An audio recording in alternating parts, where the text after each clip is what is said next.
Well, Aberdeen Wellness Spa came about because I was an investor in the Bimini Hydrotherapy company. And so when I first met with them, they had this system that I felt could benefit a number of users.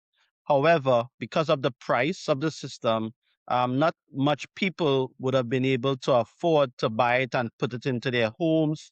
And so I came up with the service model whereby people could be able to get the oxygen hydrotherapy in smaller time increments and at a cheaper price. Well, first, oxygen hydrotherapy, the concept was new to a lot of people.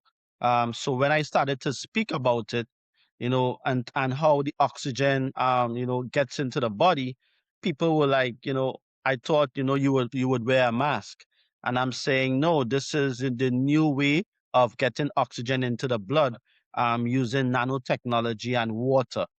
So that was one of my biggest challenges, getting people to understand what is oxygen hydrotherapy and how this system in itself works. Well, growing up and being in a household where my mom was a nurse and hearing my wife, who is currently a nurse, talk about some of the pitfalls of health and the healthcare system, I started to look into preventative healthcare.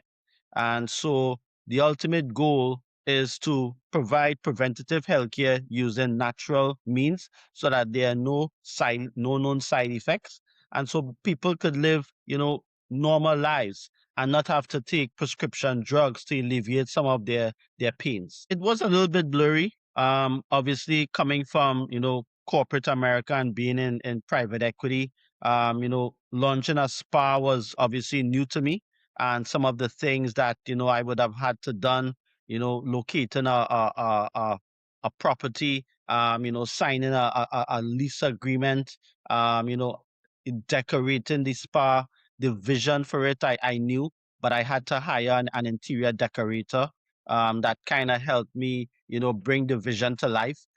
So it was a little bit blurry, but as things started to evolve, everything came together. And that's where the alignment and the energy comes from.